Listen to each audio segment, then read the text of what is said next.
Hello नमस्कार साथियों, मैं प्रियांश तिवारी आप सभी साथियों का आपके अपने इस यूट्यूब चैनल प्रबल एग्रो स्टडी पर बहुत बहुत स्वागत करता हूं। आज का वीडियो साथियों आपका होने वाला है एग्रीकल्चर इन्फॉर्मेटिक्स का, जो कि आपका BSc honours agriculture second semester का एक सब्जेक्ट है।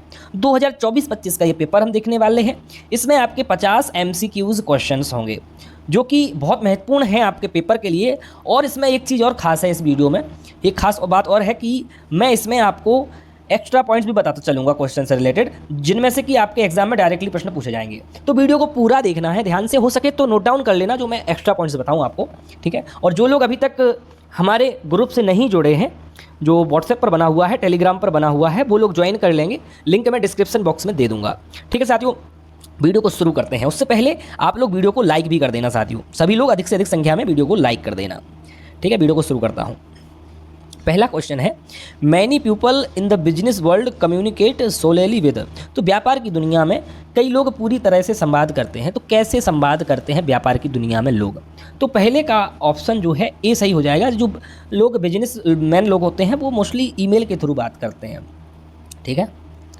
अगला क्वेश्चन है, window explorer is a an. तो क्या है?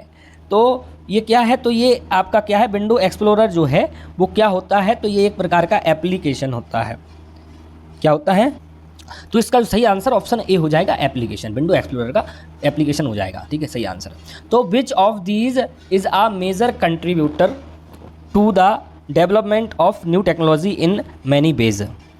इनमें से कौन सा कई मायने में नई तकनीक के विकास में एक प्रमुख योगदान करता है? तो कौन है? तो तीसरे का ऑप्शन सी सही हो जाएगा, आईपीआर। आईपीआर क्या होता है? तो ये होता है आपका इंटेलेक्चुअल प्रॉपर्टी राइट होता है। यहाँ पर क्या दिया, ये जनसंपर्क, ठीक है। वैसे आईपीआर का मतलब होता है इंटेलेक्चुअल प्रॉपर्टी राइट, ठीक है। तो नेक्स्ट क्वेश्चन की तरफ बढ़ते हैं। प्रौद्योगिकी का कार्यान्वयन किस द्वारा प्रभावित किया होता है? The implementation of technology is also influenced by. चौथे का आंसर ऑप्शन बी हो जाएगा, वैल्यूज़। वैल्यूज से इन्फ्लुएंस, मान से इन्फ्लुएंस होता है कोई भी प्रौद्योगिकी है उसका काम, ठीक है। अगला है, प्राचीन भारत सी फेयरिंग टेक्नोलॉजी में सबसे आगे था। एक पैनल किस स्थान पर पाया गया है? तो ancient India was at the forefront of seafaring technology. A panel found at which state. किस स्टेट में पाया गया है ये जो सी फेयरिंग टेक्नोलॉजी का है, वो पैनल किस स्थान पर पाया गया है? तो पाँचवें का सही उत्तर ऑप्शन डी हो जाएगा, ये मोहनजोदड़ो में पाया गया है। ये आपका एक ऐतिहासिक स्थल है मोहनजोदड़ो। अगला क्वेश्चन है, किस सदी की शुरुआत में इलेक्ट्रॉनिक की मुख्य तकनीक विकसित की जा रही हैं? In the early of which century the main technology being developed is electronics. तो छठवें का सही उत्तर ऑप्शन डी हो जाएगा, ये 21st सेंचुरी हो जाएगी। अगला है, निम्नलिखित में से कौन कंप्यूटर के 4 प्रमुख कार्यों में से एक नहीं है? Which of the following is not one of the 4 major functions of a computer. 7 का ऑप्शन डी सही हो जाएगा। इसको हम बोलते हैं कि जो कैलकुलेशन है, कैलकुलेशन करना हमारे कंप्यूटर का मुख्य अंग नहीं है। उसको हम इनपुट आउटपुट, देखो जो कंप्यूटर का मेन जो वो है, मैं आपको समझा देता हूँ, एक्स्ट्रा पॉइंट आपको इंपॉर्टेंट है। तो कंप्यूटर का मेन फंक्शन क्या होता है? सबसे पहले होता है इनपुट, ठीक है। अब यहाँ पे मैं टाइम बहुत ज़्यादा लूँगा इस क्वेश्चन में। फिर होता है आउटपुट, नहीं, पहले इनपुट होता है, फिर आपका प्रोसेसिंग होता है किसी भी चीज़ का, फिर प्रोसेसिंग होता है। मैं आपको समझाऊँगा एक एक चीज़ क्या होता है। तो इसको प्रोसेसिंग बोलेंगे। फिर इसके बाद आएगा आउटपुट, ठीक है। फिर इसके बाद आएगा स्टोरेज, ठीक है। तो ये क्या है? ये सभी क्या है कंप्यूटर के मुख्य क्या है? ये फंक्शंस हैं, इनपुट, प्रोसेसिंग, आउटपुट और स्टोरेज। इनपुट का मतलब होता है कोई चीज़ को, जैसे हम इनपुट दे रहे हैं, किससे देते हैं हम कंप्यूटर को इनपुट? आपने पढ़ा होगा, कीबोर्ड हुआ, माउस हुआ, तो ये इनपुट डिवाइस है। इसके द्वारा हम अपना संदेश कंप्यूटर को समझाते हैं कि हमें क्या चाहिए, क्या हमें करना चाहते हैं, तो वो इनपुट हो जाएगा। प्रोसेसिंग मतलब कंप्यूटर सोचेगा फिर उसके बारे में कि आपने जैसे कोई बटन दबाया या क्लिक किया जा करके, तो कंप्यूटर सोचेगा कि आपने क्या किया, तो उसको सोच करके जो आपके सामने रिजल्ट देगा, तो जो उसने काम किया, सोचने का काम किया, वो प्रोसेसिंग होता है। फिर जो रिजल्ट आपके सामने आया वो होता है आउटपुट, ठीक है। आउटपुट समझ में आ गया। फिर स्टोरेज क्या होता है कि जो रिजल्ट सामने आया आपने उसको स्टोर कर लिया, अपनी फाइल में सेव कर लिया, तो वो होता है स्टोरेज। समझ में आ गया होगा तीनों चीज़ें क्या होती हैं। अब मैं आपको एक चीज़ और समझा देता हूँ कि जो इम्पोर्टेंट है इनपुट डिवाइस के उदाहरण क्या क्या हैं ये आप गूगल से देख कर भी जाइएगा, मैं बता देता हूँ जितने मुझे अभी याद आ रहे हैं। एक तो आपका इनपुट का कीबोर्ड है, ठीक है, कीबोर्ड है, और दूसरा जो सबसे ज़्यादा पूछे जाते हैं, कीबोर्ड है, माउस है, ठीक है, और इसके अलावा आपका जो स्कैनर होता है, स्कैनर वो इनपुट डिवाइस ही है। स्कैनर जो प्रिंटर होता है वो इनपुट आउटपुट दोनों प्रकार की डिवाइस होती है प्रिंटर, क्योंकि उसके अंदर स्कैनर भी लगा होता है और उसके अंदर जो है प्रिंटर भी हार्ड कॉपी भी निकाल के देता है प्रिंट करके, तो वो दोनों में आता है इनपुट आउटपुट डिवाइस में। कौन? जो प्रिंटर होता है। तो स्कैनर भी हो जाएगा, इसके साथ साथ क्या हो जाएगा, माइक भी हो जाएगा इनपुट, और क्या हो जाएगा, कैमरा भी आपका इनपुट डिवाइस ही है। कैमरा क्या करता है, आपकी सूचना को अंदर लेके जाता है। तो ये मुझे इनपुट के याद आ रहे थे, बाकी आप चाहें तो थोड़ा बहुत और देख सकते हैं, इन्हीं में से पूछ लेगा, वैसे पूछेगा अगर तो। और आउटपुट के देख लीजिए, तो जिनसे हमें आउटपुट प्राप्त होता है, ठीक है, जैसे कि आप अभी स्क्रीन पर मोबाइल वो ये वीडियो देख रहे हैं स्क्रीन पर, तो जो स्क्रीन है वो क्या है, वो आउटपुट डिवाइस है। स्क्रीन इंग्लिश में हम इसको क्या बोलते हैं, कंप्यूटर में से हम मॉनिटर बोलते हैं। आपने देखा हो जो कंप्यूटर की जो स्क्रीन होती है उसको हम मॉनिटर बोलते हैं। मॉनिटर हो जाएगा आपका आउटपुट डिवाइस। इसके अलावा और क्या पूछता है आपसे आउटपुट डिवाइस के रूप में, आपकी जो क्या बोलते हैं, याद रखिएगा, आउटपुट डिवाइस में प्रिंटर भी है, जैसा कि मैंने बताया था आपको प्रिंटर, तो ये इनपुट में भी आता है वैसे, अगर इसमें स्कैनर लगा हुआ है।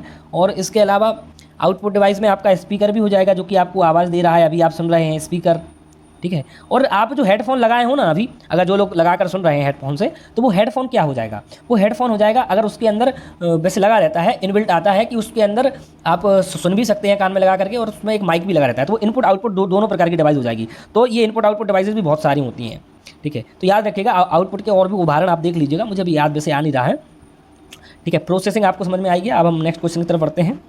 नेक्स्ट है which of the following is not an output device. तो वही क्वेश्चन आ गया, वही आ गया यार जो मैं समझा रहा था, ठीक है, बहुत अच्छी बात है, अच्छे से समझ आ जाएगा आपको। निम्नलिखित में से कौन एक आउटपुट डिवाइस नहीं है, तो प्रिंटर, हार्डवेयर, मॉनिटर या स्पीकर। देखो वही ऑप्शन बिल्कुल रखे हुए हैं रियली। देखो प्रिंटर तो आपका है, ठीक है, मॉनिटर भी है, स्पीकर भी है, बट ये हार्डवेयर क्या होता है, ये कोई आउटपुट डिवाइस थोड़ी ना है। हार्डवेयर जो है, हार्डवेयर में तो कुछ भी आ सकता है, ठीक है। ये सारे आउटपुट हैं आपके, जो ए, सी और डी में, बी नहीं है। हार्डवेयर आपका आउटपुट डिवाइस नहीं है। हार्डवेयर में तो कुछ भी आ सकता है। जो हार्डवेयर होता है, जैसे कि सीपीयू है, तो सीपीयू हार्डवेयर में आ जाता है। तो सीपीयू तो वैसे हम बोल सकते हैं कि एक सीपीयू जो है वो प्रोसेसिंग डिवाइस है। और सीपीयू का फुल फॉर्म क्या होता है, बहुत पूछता है, सेंट्रल प्रोसेसिंग यूनिट होता है। क्या होता है, सेंट्रल, सी से सेंट्रल, पी से प्रोसेसिंग, यू से यूनिट है। तो ये क्या है, ये प्रोसेसिंग यूनिट होती है, याद रखिएगा। अब हम नेक्स्ट क्वेश्चन पर पढ़ते हैं। इनपुट भी बता दिया मैंने, आउटपुट भी बता दिया, यहाँ पर इसका आंसर हार्डवेयर हो जाएगा, ऑप्शन बी, ठीक है। नेक्स्ट क्वेश्चन की तरफ पढ़ते हैं। An ethernet port is used for connecting your computer to. तो आपके कंप्यूटर को जोड़ने के लिए एक ईथरनेट पोर्ट का उपयोग किया जाता है, तो वह कौन सा पोर्ट है। तो 9 में का आंसर क्या हो जाएगा आपको बताना है। तो 9 में का जो आंसर होगा साथियों, ऑप्शन ए बिल्कुल सही हो जाएगा। क्या हो जाएगा, ऑप्शन ए, जो कि अ नेटवर्क दिया गया है। तो एक नेटवर्क की आवश्यकता आपको होती है किसी भी ईथरनेट पोर्ट से जोड़ने के लिए। आप कंप्यूटर को क्या करते हैं, आपके कंप्यूटर को जोड़ने के लिए एक ईथरनेट पोर्ट का उपयोग किस लिए किया जाता है, तो एक नेटवर्क के रूप में उसका इस्तेमाल हम करते हैं। नेक्स्ट क्वेश्चन देखते हैं। अगला है which of the following device is considered the brain of the computer. निम्नलिखित में से कौन सा उपकरण कंप्यूटर का मस्तिष्क कहा जाता है। तो कंप्यूटर का मस्तिष्क हम किससे कह सकते हैं, कंप्यूटर का दिमाग है। जो मैंने आपको बोला था ना कि सोचने का काम, उसमें क्या था, प्रोसेसिंग कर रहा था। क्या, प्रोसेसिंग। तो प्रोसेसिंग किससे मिलता जुलाता है, सीपीयू से मिलता जुलता नहीं है। सेंट्रल प्रोसेसिंग यूनिट, तो जो प्रोसेसिंग करेगा वही तो दिमाग होगा। तो सेंट्रल प्रोसेसिंग यूनिट क्या आपको दिख रहा है ऑप्शन में, ऑप्शन बी में सही हो जाएगा। इसको हिंदी में याद मत रखिएगा वरना लुट जाओगे, सही बात बोल रहा हूँ हिंदी मीडियम वालों, ठीक है। इसको सेंट्रल प्रोसेसिंग यूनिट ही बोलते हैं, या फिर इसको सीपीयू बोलेंगे अपन शॉर्ट फॉर्म में, ठीक है। इसके अंदर आपकी 2 यूनिट होती हैं, एक होता है सीयू, एक होता है एएलयू, ठीक है। जो कंट्रोल यूनिट होती है एक होती है अरिथमेटिक लॉजिकल यूनिट, ठीक है। 2 पार्ट होते हैं। तो जो मैथमेटिकल जो ऑपरेशंस होते हैं उसके अंदर, कैलकुलेशन वगैरह, तो वो कौन सा पार्ट इस्तेमाल होता है उसमें, तो एएलयू का पार्ट इस्तेमाल होता है, याद रखिएगा। अगर मैथमेटिक का कुछ पूछे आपसे कि गणनाएं कौन करता है सीपीयू के अंदर, तो एएलयू आएगा। सारी डिवाइसेस कंट्रोल सीयू करता है, याद रखिएगा। अगला है, ये भी मिट गया यार, यहाँ पर भी होगा, हाँ। To locate information on the web you can. तो वेब में जानकारी का पता लगाने के लिए आप उपयोग कर सकते हैं। तो आप किस चीज़ का उपयोग कर सकते हैं वेब में पता लगाने के लिए। 11 में का ऑप्शन डी हो जाएगा, उपरोक्त तो सभी, तो इसमें क्या है पहले समझ लेते हैं हम, क्योंकि समझना बहुत ज़रूरी है। तो किसका पता, वेब पर जानकारी का पता लगाने के लिए आप उपयोग कर सकते हैं तो एक खोज इंजन का उपयोग कर सकते हैं, यूज़ अ सर्च इंजन, ठीक है। Select side from a list, ठीक है, एक लिस्ट। आप जब सर्च इंजन का उपयोग करेंगे, आपने गूगल का भी इस्तेमाल किया हो, उस पर आप कुछ सर्च करते हैं गूगल पर, तो आपके सामने पहले आपने कुछ सर्च किया, आपने सर्च किया कि बीएससी एग्रीकल्चर का सिलेबस मुझे चाहिए या कुछ भी सर्च किया आपने, तो आपके सामने लिस्ट आ जाएगी कि भाई ये पहली वेबसाइट ये, या खुल के आई दूसरी ये, तीसरी ये, चौथी ये। तो ये भी इसका पार्ट है। अगर आपको इंटरनेट से कोई इन्फॉर्मेशन चाहिए तो ये भी इसका पार्ट है कि आपने सर्च इंजन का उपयोग किया। तो इसके बाद आपने कोई सेलेक्ट की कोई साइट, आपको लगा कि हाँ ये साइट जेन्युइन है, मुझे लग रही है, मैं इस पर क्लिक करता हूँ तो मिल जाएगा। Click any link to browse, ठीक है, आपने लिंक पर ब्राउज किया। तो ये सब पार्ट जो है इसका सही उत्तर आंसर ऑप्शन डी होगा। ईजी क्वेश्चन था। कीबोर्ड पर आप जिस कुंजी को कमांड या प्रविष्टि को अंतिम रूप देने के लिए दबाएंगे वह है। On the keyboard the key you press to finalise a command on entry is. तो 12 में का आंसर हो जाएगा आपका ऑप्शन ए, इसको हम एंटर कहेंगे। Option A will be the correct answer. Next question है, सबसे आम कंप्यूटर इंगित डिवाइस है। तो the most common computer pointing device is. तो जो कंप्यूटर की पॉइंटिंग डिवाइस क्या है, your finger, mouse, A track ball, या फिर इनमें से कोई नहीं। कौन हो जाएगा? 13 में का ऑप्शन बी हो जाएगा, माउस। जो माउस है उसको हम, देखो ये क्वेश्चन थोड़ा सा घुमा के पूछ सकता है आपसे, ये दिया है, हो सकता है सेम के सेम ना दे आपको। क्या करेगा कि आपसे पूछ लेगा ये जो माउस है इसको यहाँ भेज देगा क्वेश्चन में, कि पूछेगा कि माउस को हम क्या कहते हैं, और ये जो पॉइंटिंग डिवाइस है वो आपके ऑप्शन में आ जाएगा, और भी डिवाइस आपको दे देगा। पॉइंटिंग डिवाइस के साथ साथ कुछ और भी डिवाइस दे देगा आपको, कि ये डिवाइस, वो डिवाइस, ये डिवाइस। तो ये याद रखिएगा कि क्वेश्चन अगर घुमा के पूछे तो सही करके आना है कि जो पॉइंटिंग डिवाइस है वो हम किसे बोलते हैं, माउस को पॉइंटिंग डिवाइस बोलते हैं। इसको हिंदी में याद मत रखना, इंगित डिवाइस ये आपको परेशान कर देगा। ये कंप्यूटर ऐसा सब्जेक्ट है कि जो टेक्निकल टर्म है वो इंग्लिश में ही याद रखने पड़ते हैं, ठीक है। तो अगला क्वेश्चन है हमारा, एक माउस ये तो लगा दूँ, हाँ। The overall design of a font is called. तो एक फॉन्ट में समग्र डिज़ाइन को क्या कहा जाता है? ऑप्शन भी सही हो जाएगा, इसको हम टाइप फेस कहते हैं। अगला है, पहले डिजिटल कंप्यूटर का नाम बताइए। 15 में का ए हो जाएगा, इसका जो नाम है वो है आपका एनिएक, ठीक है, एनिएक हो जाएगा। ऑप्शन बी सही हो जाएगा, ऑप्शन ए, सॉरी, हाँ ऑप्शन ए। निम्नलिखित में से कौन सी अवधि कंप्यूटिंग की पहली पीढ़ी है? तो कंप्यूटर की अलग अलग जनरेशन्स हैं, तो आपको याद रखना है कि आपसे पूछ रहा है कि कंप्यूटर की पहली पीढ़ी कौन सी है, तो एक क्वेश्चन इससे बनता ही बनता है, याद रखिएगा। तो कंप्यूटर की जो पहली पीढ़ी है वो लगभग 1940 से 1950 के बीच में रही थी। तो 16 में का सही आंसर ऑप्शन ए हो जाएगा, 45 से 55, ठीक है। तो ये आप ऐसे याद रखेंगे, 1940s टू मतलब 1940 से 1950, 50s, ठीक है, ऐसे लिखा जाता है इसे, जिससे कि आपको क्वेश्चन गलत नहीं होता है फिर। और अब आपसे सेकंड जनरेशन भी पूछेगा कि सेकंड जनरेशन का क्या है। तो सेकंड जनरेशन आपका 1955 से 1969 तक है। तो सेकंड क्या है, 1955 से, देखो अलग अलग सोर्स में अलग अलग मिल जाएंगे, लेकिन ये लगभग आसपास ही रहेगा, 1969 ये सेकंड है। और थर्ड की अगर हम बात करें, ये आप लिख लीजिएगा अगर याद हो जाए तो, 1969 से 1975, 69 से 75 तक थर्ड हो जाएगा, ठीक है। और अब मैं मुंह से बोल रहा हूँ, लिख नहीं रहा हूँ, तो याद रखिएगा, लिख लीजिएगा हो सके तो। क्या बोल रहा हूँ कि 1975 से 1989 तक जो रही है वो चौथी पीढ़ी रही है, और अभी कंप्यूटर की 5वीं पीढ़ी चल रही है 1989 से अब तक। और एक क्वेश्चन और पूछता है कि अभी फिलहाल बहुत चर्चा में है आर्टिफिशियल इंटेलिजेंस, तो ये किस पर काम करता है? तो ये मशीन लर्निंग पर काम करता है, और ये जो है ये 5वीं पीढ़ी में ही आया है, 5th पीढ़ी में ही आया है आर्टिफिशियल इंटेलिजेंस। अगले क्वेश्चन पर बढ़ते हैं। पहला व्यक्तिगत कंप्यूटर किसके द्वारा पेश किया गया था? फर्स्ट जो पर्सनल कंप्यूटर है वो किसके द्वारा पेश किया गया था? 17 में का ऑप्शन ए सही हो जाएगा, IBM के द्वारा। अगला है, memory of a computer is generally expressed in term of K, where K stands for. Computer memory को आमतौर पर के संदर्भ में व्यक्त किया जाता है, जहाँ के धोतक है। तो के किसके लिए के हम कहते हैं ना, के भी, तो यहाँ पर के का मतलब क्या है? ठीक है, के का मतलब हुआ 1024। बी आंसर सही हो जाएगा इसका, क्या? Option B will be the correct answer, ठीक है। अब हम नेक्स्ट क्वेश्चन की तरफ बढ़ते हैं। फोर्ट्रान इज तो फोर्ट्रान क्या है? तो ये उच्च स्तरीय भाषा है, निम्न स्तरीय भाषा है, असेंबली भाषा है, या इनमें से कोई नहीं। 19 का ऑप्शन ये सही हो जाएगा, ये हाई लेवल लैंग्वेज होती है, उच्च स्तरीय भाषा। अगला है, कंप्यूटर मस्तिष्क के लिए संचालन का आधार है। तो क्या है कंप्यूटर मस्तिष्क के लिए संचालन का आधार बताइए? तो ऑप्शन सी हो जाएगा। तो इसके लिए आधार तो मदरबोर्ड ही है, क्योंकि जितने भी उसमें जो डिवाइसेज लगे होते हैं सब मदरबोर्ड से ही कनेक्ट होते हैं, तभी उसका दिमाग काम कर पाता है कंप्यूटर का। अगला है लैन का पूरा नाम क्या है, तो LAN पूछ रहा है, बहुत सिंपल है। लैन का पूरा नाम होता है लोकल एरिया नेटवर्क, ठीक है, ये हो जाएगा। एक और पूछ सकता है आपसे, WAN बोलते हैं उसको हम, बहुत इंपॉर्टेंट है, याद रखिएगा। WAN इसका होता है वाइड एरिया नेटवर्क। क्या होता है? वाइड एरिया नेटवर्क, ठीक है, तो याद रखिएगा। अब हम नेक्स्ट क्वेश्चन की तरफ बढ़ते हैं। व्हाट इज़ एन इंफॉर्मेशन, तो सूचना क्या है। 22 का सही आंसर आपका हो जाएगा साथियों ऑप्शन बी, कि जो सूचना है वो आपका प्रोसेस्ड डेटा है। प्रोसेस डेटा मैंने बताया था ना कि प्रोसेसिंग होती है, किसी भी आपने इनपुट के थ्रू कुछ डेटा दिया उसको, ठीक है, इनपुट डिवाइस तो आपको पता चल गया कि माउस है, कीबोर्ड है, कैमरा है, माइक है, ये सब इनपुट डिवाइस हैं। तो जो डेटा प्रोसेस होकर बाहर आता है उसको हम क्या कहते हैं, उसको हम इन्फॉर्मेशन कहते हैं, ठीक है, याद रखिएगा। इन्फॉर्मेशन किसे कहते हैं? जो प्रोसेस डेटा हो चुका है, ठीक है, इन्फॉर्मेशन बोलते हैं। और आउटपुट डिवाइस के थ्रू हमें इन्फॉर्मेशन ही प्राप्त होती है कुछ ना कुछ। SMS का पूरा नाम बताइए। अब आप SMS तो डेली किसी न किसी को कुछ ना कुछ करते हैं ना, आप व्हाट्सएप चलाते हैं तो वहाँ पर चैटिंग करते हैं, करते हो ना? हाँ, मैं समझ रहा हूँ किससे चैट करते हो आप, सब पता है मुझे, ठीक है। तो SMS का आपसे फुल फॉर्म पूछ रहा है, ये भी नहीं पता होगा आपको, तो इसका मतलब होता है SMS का शॉर्ट मैसेज सर्विस, तो ऑप्शन बी सही होगा इसका, शॉर्ट मैसेज सर्विस। अब हम देखो हिंदी में लिखा लघु संदेश सेवा, वाह, ये सब ये गूगल बाबा का कमाल है कि इतना मतलब ये इसको ट्रांसलेट करके कुछ भी रख देते हैं ऑप्शन में, ठीक है। 24 का क्या हो जाएगा?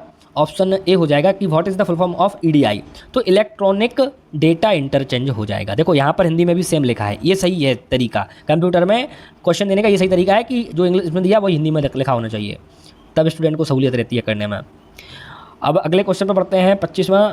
एनी सिंबल, लोगो और name used to enable the public to identify the supplier of goods, तो लोगों को वस्तु की आपूर्ति की पहचान करने में सक्षम बनाने के लिए कोई प्रतीक, लोगो या नाम का उपयोग किया जाता है, तो उसको हम ट्रेडमार्क कहते हैं। क्या?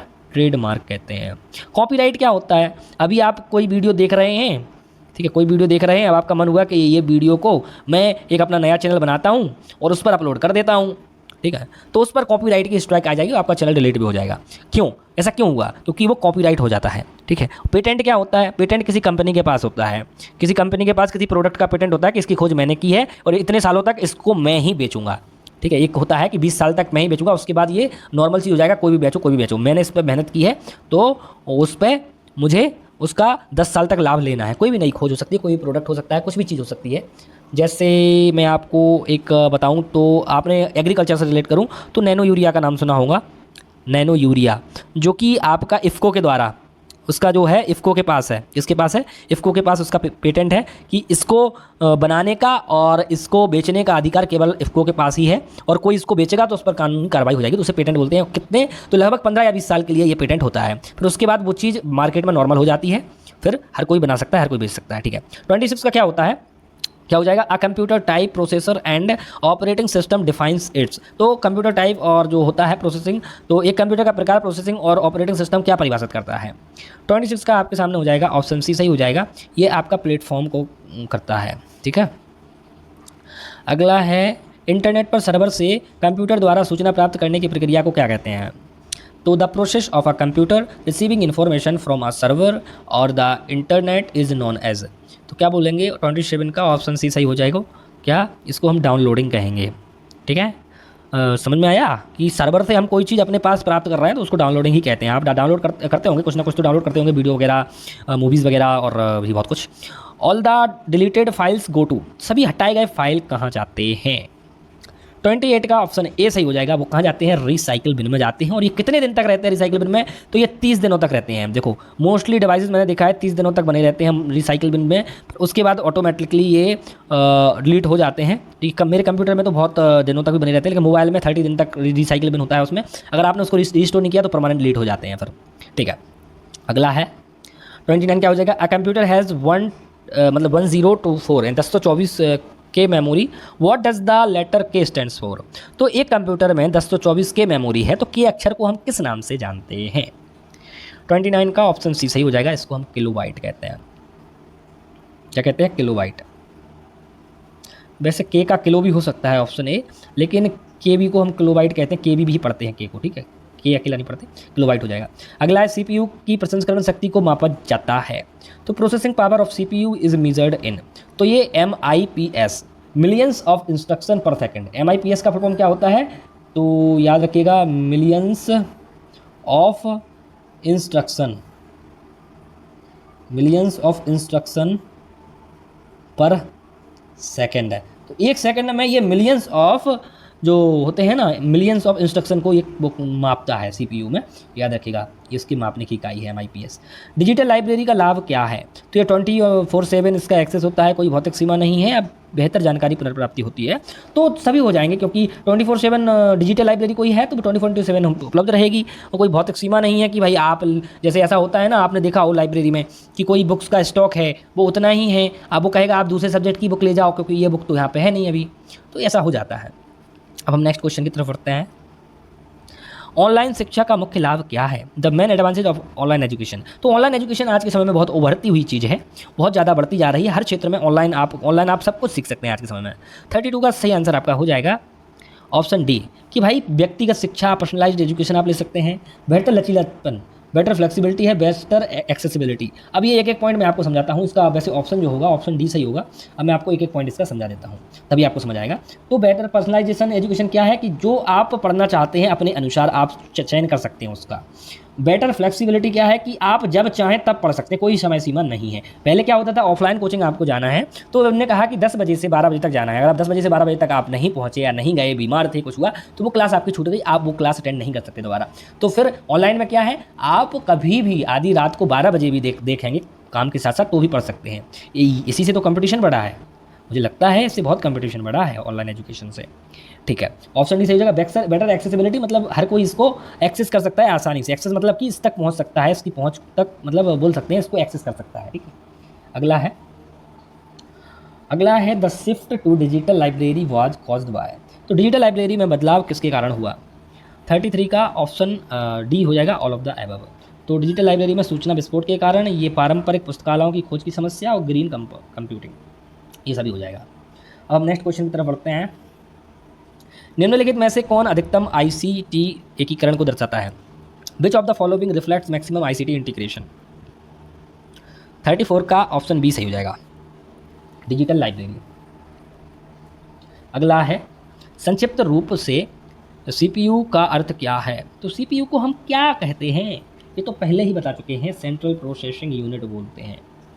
अगला क्या कहता है साथियों, अगला है 36वां की डिजिटल सिग्नल को एनालॉग रूप में परिवर्तन करने की प्रक्रिया के रूप में जानते हैं, तो डिजिटल सिग्नल है वो उस प्रक्रिया को क्या कहते हैं जो कि डिजिटल सिग्नल को एनालॉग सिग्नल में बदलता है, तो उसको हम मॉड्यूलेशन कहते हैं। क्या, मॉड्यूलेशन कहते हैं। 36 का आपका ऑप्शन ही हो जाएगा। और ये काम कौन सी डिवाइस करती है, डिजिटल सिग्नल को एनालॉग सिग्नल में परिवर्तित करता है, तो ये मॉडेम का होता है, इसको क्या बोलते हैं, मॉडेम। MO से मॉड्यूलेटर, DEM से डीमॉड्यूलेटर। ठीक है, तो मॉडेम इसका काम करता है, याद रखिएगा। अगला है the practice of making bank transactions और paying bills by the internet is called, तो इंटरनेट के माध्यम से बैंक लेन देन करने या बिलों का करने की प्रथा को, बिलों को करने का प्रथा क्या कहलाता है, ये पूछ रहा है बेसिकली। तो आप उसको नेट बैंकिंग कह सकते हैं, ईमेल बैंकिंग या वर्चुअल बैंकिंग या वेब बैंकिंग, क्या कहेंगे।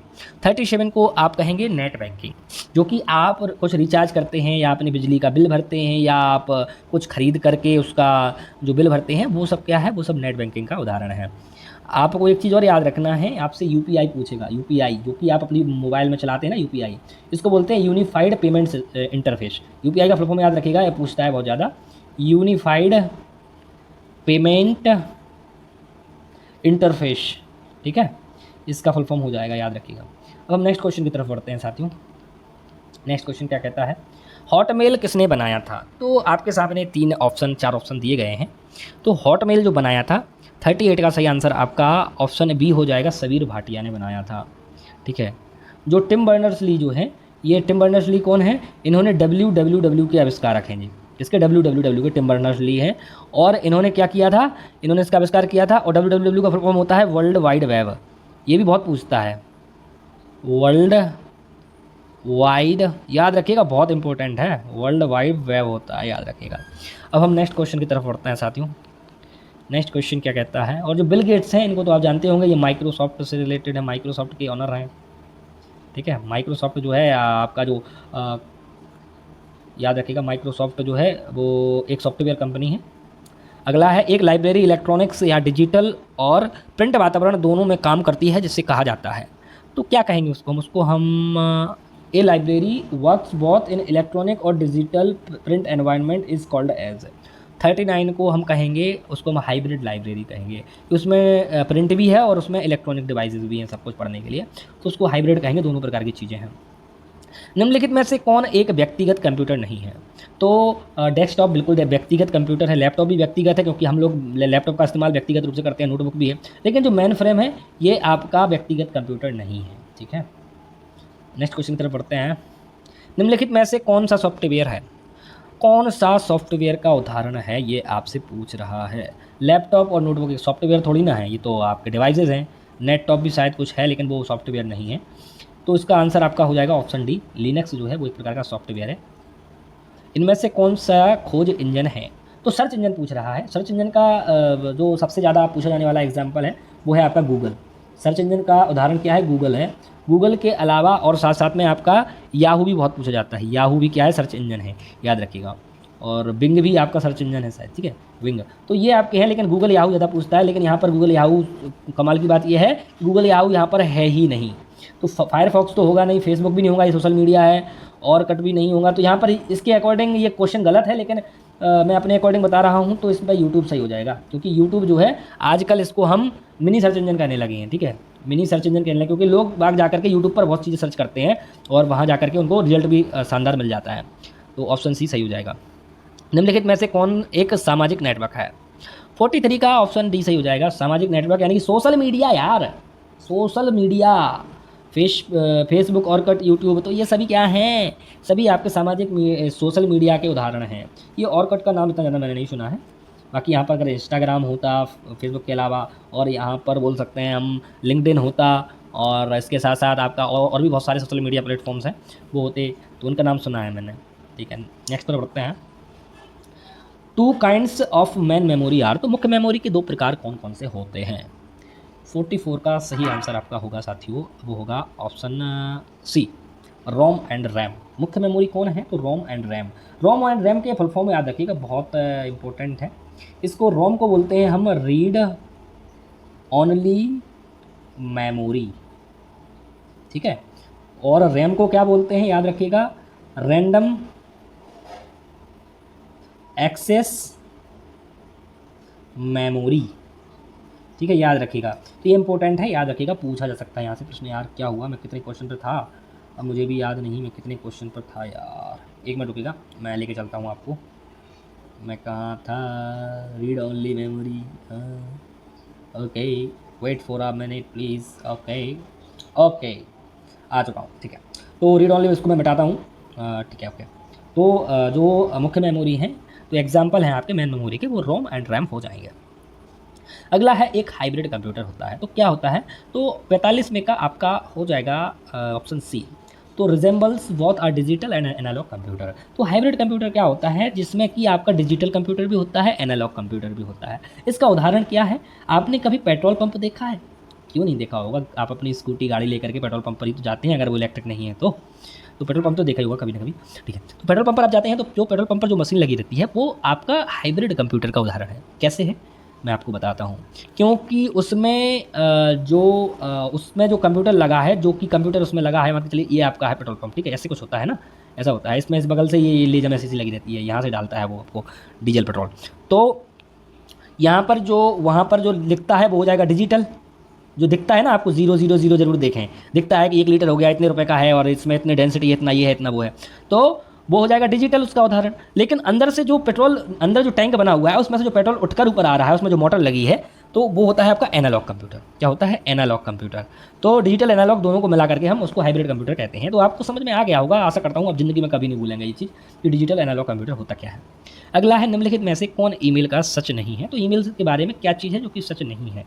46 का हो जाएगा आपका ऑप्शन सी सही है। सही मतलब कि जो कि सही नहीं है ईमेल के बारे में। ऑप्शन क्या कि जो रेसिपिएंट है शुड ऑनलाइन एक्सेप्ट ईमेल। तो प्राप्तकर्ता को ईमेल स्वीकार करने से पहले ऑनलाइन होना चाहिए, बिल्कुल नहीं होना चाहिए ऑनलाइन, बाकी सब सही होंगे, अकेला ये गलत है, ठीक है, बिल्कुल ऑनलाइन होना चाहिए। अगर मैं ऑफलाइन भी हूँ तो मुझे ईमेल रिसीव हो जाएगा, लेकिन मैं उसको जब ऑनलाइन आऊँगा तो पढ़ लूँगा, ठीक है। तो ये ट्रू नहीं है। तो इंटरनेट सर्विस तो है, बिल्कुल सही है।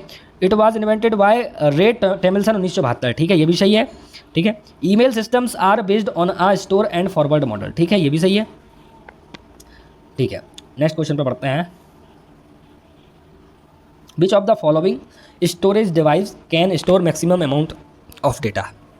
निम्नलिखित में से कौन सा स्टोरेज डिवाइस अधिकतम मात्रा में डेटा स्टोर कर सकता है? तो कौन कर सकता है? 47 का आपका हो जाएगा साथियों ऑप्शन बी, हार्ड डिस्क कर सकता है। Option B will be the correct answer, जो कि है वो हार्ड डिस्क कर सकता है आपका। विच of the following storage device can store maximum amount of data? तो हार्ड डिस्क सही हो जाएगा इसका। 47 हो चुका है। 48 पर बढ़ते हैं। कंप्यूटर में सॉफ्टवेयर जो है हार्डवेयर मशीन की क्षमताओं को बढ़ाता है, केंद्रीय प्रसंस्करण इकाई की गति में वृद्धि करता है, दोनों उपयुक्त हैं, आप लोग में से कोई भी नहीं। तो सॉफ्टवेयर इज कंप्यूटर, तो कैसा है? तो 48 का ऑप्शन ए सही हो जाएगा, इनहेंस द कैपेबिलिटी, ठीक है। तो क्या है आपका option A, enhance the capability of the hardware machine, ठीक है, ऑप्शन ए सही हो जाएगा। नेक्स्ट क्वेश्चन पर बढ़ते हैं। तार्किक अनुक्रम में डेटा की व्यवस्था को कहा जाता है? तो the arrangement of data in a logical sequence is called. तो क्या कहते हैं? 49 का आपका सही आंसर ऑप्शन ए हो जाएगा, इसको हम सॉर्टिंग कहते हैं, छटाई। अगला है कंप्यूटर की कौन सी पीढ़ी अभी भी विकास के अधीन है? तो कौन सी पीढ़ी है जो कि अभी उसका विकास चल रहा है, पूर्णतः विकसित नहीं हुई है? तो वो है आपकी फिफ्थ पीढ़ी, फिफ्थ जनरेशन, जो कि आपका एआई भी यहीं से आया है। कहाँ से? फिफ्थ जनरेशन में ही एआई आया है। एआई को आप जानते होंगे, आर्टिफिशियल इंटेलिजेंस इसका फुल फॉर्म होता है एआई का। ठीक है साथियों, आज का वीडियो पूरा हुआ। आपने वीडियो पूरा अगर देखा है तो हमें कमेंट करके जरूर बताना।